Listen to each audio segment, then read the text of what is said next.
What's going on, everybody? Simple back at it like I'm checking my height. Today, we are checking out Seeker's channel. This is a video known as The Great Pacific Garbage Patch is Not What You Think It Is. Now, if you guys didn't know, we are supporting the teamseas movement.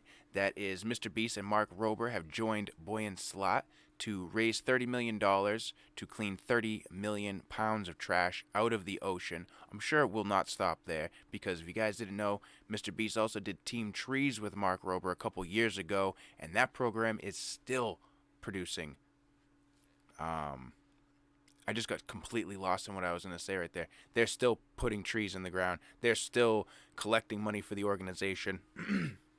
So on all of these videos that have to do with the ocean and cleaning the ocean or anything like that, anywhere you guys see a fundraiser video, definitely make sure you guys watch it all the way through. Make sure you share it. Make sure they watch it all the way through as well. Watch it as many times as you possibly can, because all of the money that gets raised through these fundraiser videos goes directly to Teamseas 100%, and up to $1,000 I will actually be donating. I'll be doubling it. So if we can get the monetization or the monetization up to $1,000 on these videos for them, I will be doubling that $1,000 also with my own money. So let's get it up there. I'm saying, let's get them shared. Let's get it watched. All right, let's check this one out. Let's go. He looks like the captain of this garbage boat. Captain of the garbage boat. That's Scenes sad. like this are a daily reality for the crew of Seeker on their Pacific trek. Some estimates hold that by 2050, there could be as much plastic as there are fish in the ocean. Look at all the fish taking cover under it, too. I am already worried. That is why I want to show what is happening.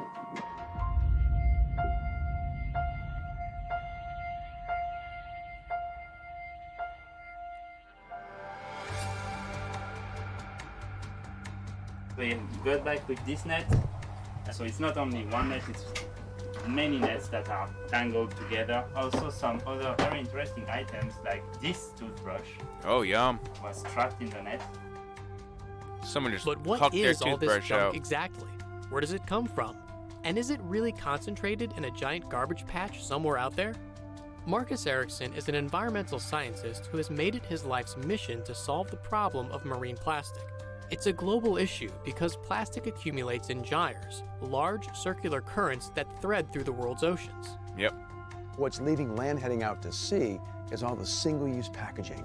It's the straws, the bags, the bottles, the cup lids, the stir sticks, all this junk. And that's what Boyan's whole thing with the ocean cleanup project is that he created this machine that's basically like giant pool skimmer, and he plans on putting them at the top 1% ocean river systems that run into the oceans that are the worst, that are producing the most pollution into the ocean, right? Because when we stop it from the source, then we can kind of work on cleaning the rest of it up after. And like I said, this thing works as a giant pool skimmer, has a large arm that extends out.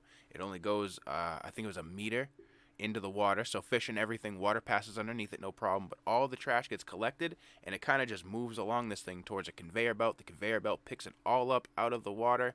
It's all AI operated. This thing is so cool. So Teamseas, I'm saying, let's go.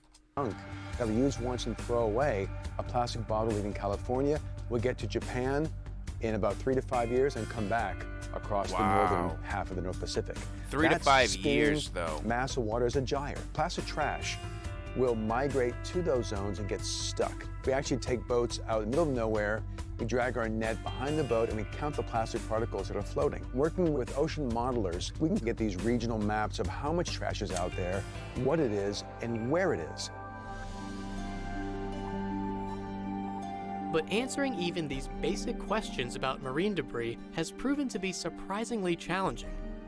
In fact, everything we know about the proverbial Great Pacific Garbage Patch started in 1990, when a container ship spilled 61,000 sneakers into the ocean. Realizing that a lot of these sneakers would never come to shore, that they would just be stuck in this vortex. Curtis Ebesmeyer, working with James Ingram Jr. at NOAA, they're the ones that came up with the term Great Pacific Garbage Patch. Captain Charles Moore is often credited with the first observations of the patch, a constellation of microplastic particles that captured the public's imagination. Wow. Captain Charles Moore, he had described the area. He said, look, I'm in an area roughly twice the size of Texas where I'm doing my transects, and that hit the media by storm. There aren't these islands of trash. They don't exist. It's more like a smog of microplastic particles. Billions of them, very toxic over a wide area. Even when they become brittle and break apart, plastic pieces persist. Unable to oxidize or become waterlogged like metals, wood, or paper, all types of plastic are designed to defeat natural decay. Yep. In general, high-density polyethylene, number 2 plastic, is the most common plastic in consumer use. And it makes your soap bottles, it makes your toothbrushes, it makes many of the consumer goods that float out in the garbage patch. What's crazy too is if they made a bottle that literally degraded and stopped producing so many of them, so they didn't have warehouses full of them, right? Yeah, it would raise the prices a little bit, but not only would it do that, it would also start limiting specifically, right? And now thinking of it for these big industries, thinking of it in their eyes, they would actually make more money in the long run because the bottle would degrade, right? It would just naturally degrade over time, a lot shorter of a period of time than this plastic. Now, the contents of the bottle, like if it's a shampoo bottle, degrading, obviously you're going to want to use the shampoo in the bottle faster because then the bottle won't degrade and you won't have shampoo all over your tub. Yeah, it'll take some adjusting, but at least the bottle would degrade. You know, that's kind of the whole point of it. I don't know, stupid idea, I guess, but if we think in terms of all the plastic that's been produced since 1950, since it's a synthetic material, hydrocarbons, it's probably still here today on the planet. Dr. Sarah-Jeanne Royer works with Dr. Nikolai Maximenko and his team at the University of Hawaii to tackle the problem of tracking trash. Most of the time we will find only bottle caps and not the bottle itself because the bottle is made out of PET and it...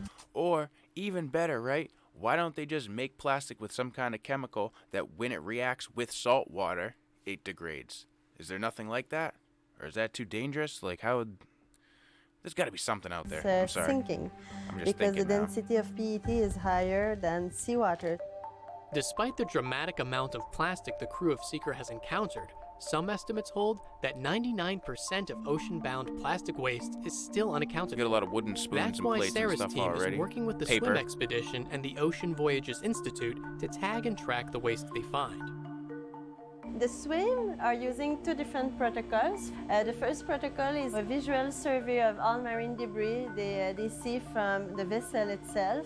And whenever they find an object that is large enough, they will get closer to the debris, they will take pictures of it, and if there are numbers or lettering, they will share this information with us so we can track back the origin of that debris. The second protocol is basically to attach GPS buoy onto marine debris to track their movement in the ocean. Oh wow, that's we go cool. to the net and tag it, and then we take out this and it's activate the tracker. Once the tracker is activated, it enables scientists to both improve models of how trash travels in the ocean and learn where to focus cleanup efforts. Most of the time, Sarah and her team can't immediately tell where a piece of plastic comes from, but they can look for other clues. We need to use an FTIR, or micro-Raman spectroscopy. This spectrum is matching a spectrum that is found in the library, telling us what is the type of plastic. It's probably the dream of all scientists to have a satellite and a new instrumentation to be able to quantify the amount of plastic floating at sea. The entire life cycle of plastic is poisonous. Its manufacturing process depends on harmful chemicals, and when released into the environment, it soaks up even more toxins and transports them far and wide, including into our bodies. Plastic can choke the ocean's ability to absorb CO2 from the atmosphere, exacerbating climate change. Only 10% of the habitat is on the land. The rest, 90% of the habitat's in the ocean, and it's totally unexplored for the most part. Imagining all the jungles, all the deserts, all the savannas, all the Rocky Mountains. The ocean would be 9 times more. And the idea that somehow it could be 50% plastic, 50% fish in a mere 30 years is horrifying. Yeah, 30 years, our lifetime. That is our lifetime, folks. That's within our lifetime. Make sure you guys watch this video all the way through. If you made it this far, you can make it another minute and a half. Make sure you share it out. Make sure you tell them what we're doing around here. Like, if you guys want to donate directly to Team Seas, feeling that generous, then definitely head over to teamseas.org. I'm telling you, this is a real thing right now. This is what's going on. We kind of need this little bit of light, especially after seeing so many. We've seen so many of these videos where it's just, it's disheartening. It's very saddening. It's horrible. Like, we do this to ourselves. Let's fix it. The ocean is in peril right now, and if we don't do something that is going to reverse that in the next few years, then it's going to be much more difficult. But the situation is far from hopeless. Organizations are developing innovative solutions to clean up ocean plastic. Material scientists are turning their attention to new packaging solutions, and consumers are making more informed choices every day. How can we use our science to influence laws and policymakers? When you refuse the single-use plastics, it has an effect on your neighborhood, on your local watershed, and the ocean. Now, seeing the UN talking about it, seeing companies rise up and say, we're going zero waste, to see countries make commitment to stop the flow of trash from land to sea, I feel optimistic that we can solve this problem. Absolutely. Absolutely.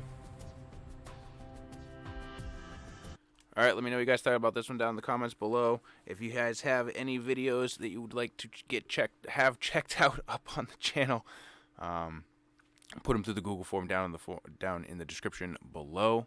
I don't know why I'm stumbling all over my words. I must just be tired. It's like 3:40 in the morning right now.